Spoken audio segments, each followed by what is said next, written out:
Selamat datang kembali teman-teman di edisi 1001 Dongeng Khurafat Habib.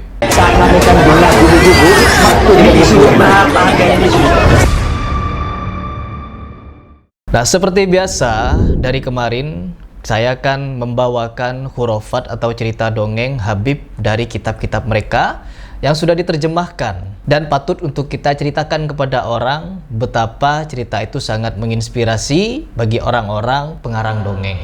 Nah, di sini teman-teman, saking banyaknya dongeng-dongeng ini, ada salah satu dongeng yang sangat ingin saya bahas memang dari dulu. Ada satu dongeng yang sangat-sangat luar biasa harus kita dengarkan. Karena apa? Yang didongengkan kali ini adalah tokoh fiktif dari habaib yang diakui sebagai orang paling berkeramat, paling hebat, paling luar biasa. Pokoknya paling-paling lah Habib ini, yaitu Al-Faqih Muqaddam. Seperti apa ceritanya? Kita dengarkan. Seperti kalimat Sayyidina Syekh Abu Bakar bin Salim, atau kalimat aulia di zamannya. Aulia. Ketika mulai beliau ada malaikat pencatat amal kejelekan diliburkan oleh Allah Subhanahu wa taala. Ketika mulai beliau ada malaikat pencatat amal kejelekan diliburkan oleh Allah Subhanahu wa taala. Ketika mulai beliau ada malaikat pencatat amal kejelekan diliburkan oleh Allah Subhanahu wa taala. Ini haknya Allah. Kalau dikatakan apakah mungkin? Mungkin. Apa yang nggak bisa? Apa yang nggak mungkin? Kun fayakun teman-teman. Apa yang nggak mungkin bagi Allah? Mungkin teman-teman. Jadi ketika ada Abu Bakar bin Salim, malaikat pencatat amal buruk, stop.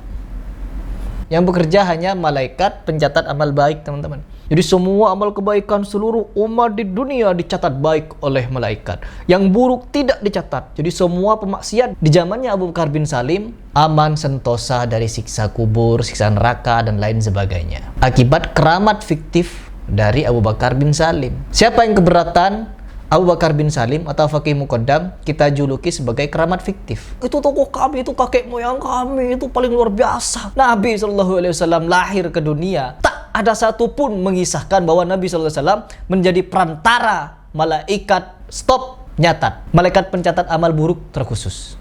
Kurang baik apa Nabi SAW? Ini kisah kengibulan yang benar-benar ngibul dan tidak bisa kita analogikan dengan kisah manapun, teman-teman. Saking luar biasanya mereka ngarang mereka, teman-teman, ngarang berbagai macam cerita halu khurafat untuk nipu orang. Tidak terima saya juluki cerita ini nipu.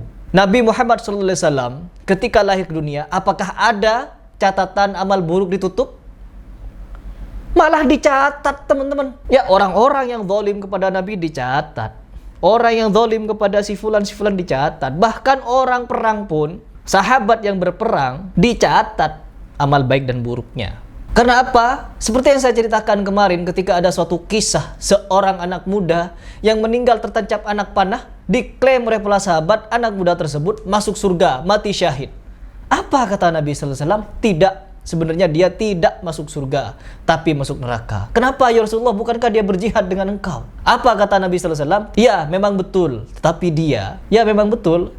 dia menyembunyikan atau mengambil secara diam-diam harta ghanimah. Hanya perkara harta ghanimah, pencatat amal buruk gercep nyatet. Ada Nabi wafat, ada Abu Bakar, Umar, Utsman, Ali, Fatimah, Hasan, Husain. Tidak ada cerita satupun yang menggambarkan malaikat pencatat amal buruk stop nyatet. Ketika lahir Abu Bakar bin Salim, stop semua malaikat.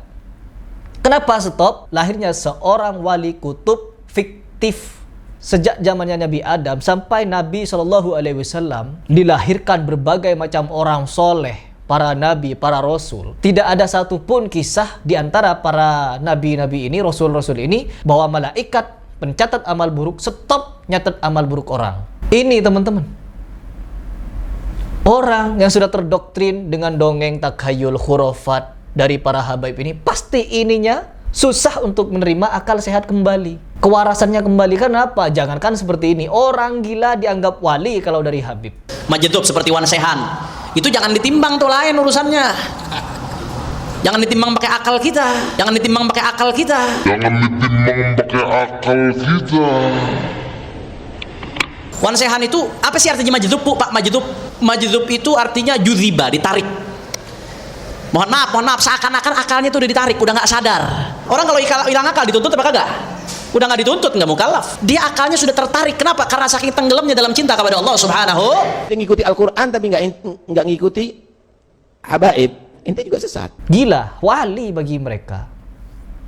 Tatoan, oh bisa melihat Nabi Khidir hadir. Bagi yang tidak punya halangan, saya turut mengundang untuk acara tanggal 29 Haul Tuan Guru Syekh di Cilongok. Mudah-mudahan kita bisa mendapat keberkahannya bersama, karena itu hari luar biasa. Itu acara yang banyak keberkahan. Saya diceritain sama beberapa orang tua-tua dan guru-guru, kalau udah acara hall di Cilongok itu pasti Syekh Abdul Qadir Jailani hadir, pasti Nabi Khidir hadir, pasti Nabi Ilyas hadir. Cuma bagi siapa yang bisa melihat, wallahu alam. Mudah-mudahan kita semua dapat kecipratan berkahnya itu. Tidak butuh waktu yang lama setelah videonya viral, maka terbongkarlah siapa sebenarnya dia. Seorang yang terindikasi sebagai agen Zionis Yahudi, bahkan pernah terciduk polisi sebagai pemilik arena judi. Maka sangat pantaslah orang seperti dia akan berpotensi menyesatkan umat Islam ketika ia tiba-tiba diulamakan. Dan yang paling penting lagi, dan wajib kita waspadai sebagai bangsa pribumi, Hani bin Yahya As-Segaf adalah orang kepercayaan Lutfi bin Yahya dalam proyek pencarian makam, yang kita duga sudah pasti makam-makam tersebut akan diba'alawikan. Subhanallah, 3 hari sebelum puasa dipanggil sama Mbak Lutfi dan saya ditunjuk jadi sekretaris jenderal Petanesia. Kerjaannya menggali kuburan keramat,